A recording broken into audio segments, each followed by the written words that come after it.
Hi, it's me again with CorelDraw tips and tricks. Tonight's video is how to make these. And we're going to make this first with just some shadow of this light green. And then we're going to kind of change the, and this might, I know nobody's ever probably going to draw this. It looks like a twisted square and then it goes upright, comes back twisted. To change all the colors pretty easily. So the way to draw it is take a six-sided polygon. And I'm going to hit P and put it in the center of the page. Now I'm going to go to Objects and convert it to a curve, and I'm going to get rid of these extra nodes I do not need. I just want the ones on the corners. Now we're going to take these two nodes and we're going to open up the Docker. So go to Windows, Dockers, and Corners. And that's not quite enough. I'm making this one bigger, I guess. So let's go 4 inches. And then grab these two and make them 4 inches. So you've kind of got that shape. Now take a six-sided polygon. Well, actually, we're going to make a 4 and it will center. So we're going to just kind of draw it out and not holding down the control button to kind of get a star, diamond, and hit P, and that's in the center of the page. We're going to rotate it a negative 60 degrees because we kind of want it up in that direction. It could actually be a little bit bigger. So I'm going to expand it out, holding down the shift key, and it'll grow from the outside in. It's still in the center because I can hit P. And then take a 2-point curve or a 2-point line and go from there to there. Then get your 3-point curve line and go from there downwardly.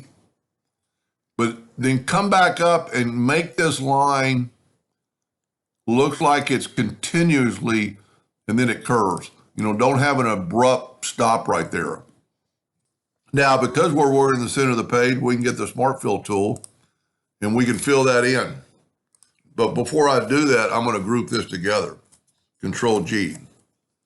Get the Smart Fill tool and fill that in. Control D to duplicate it, on alternate C to rotate it, and we're going to rotate it 180 degrees.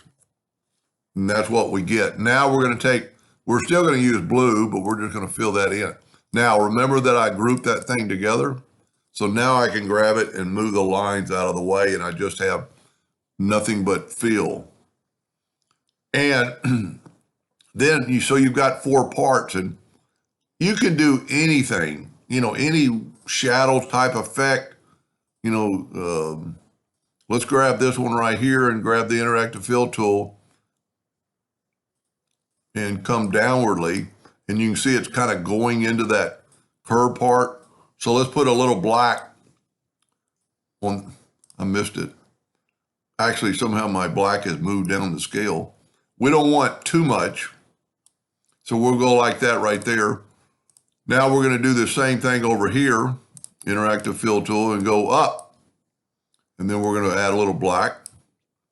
And what I'm going to show you at the end is probably the main reason for the video, to change all these colors pretty easily. Interactive fill tool, and we're going to go just down, and we're going to put a little bit of black on the very end. Just kind of, whenever you miss it, I don't ever miss it when I'm doing it, but when I'm talking, I'm thinking ahead of the game and trying to figure some things out. And you can also put lines on here and do anything you want. And we're a little bit too black. So, and we're actually a little bit too black there. So that's pretty good within itself. But let's make a duplicate of it. Whoop, I missed the bottom part. Let me back up here. And let me get this out of the way. And let me make a duplicate of it. Now here's what's kind of neat about the interactive fill tool. These are not grouped together, but if I select them all and get my interactive fill tool out, look at that. All these green dots, all I have to do is change the colors. So let's go with a burnt orange on the bottom. Let's go with a green on this one. Let's go with a blue on this one. And see, it's still holding the black. And let's go purple on this one. It's still holding the dark shadow of each one of those fields. So it's exactly the same. I've just changed.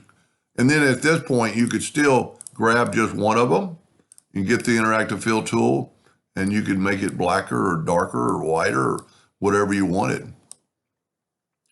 Anyway, I hope that was helped a little bit. Thank you for watching.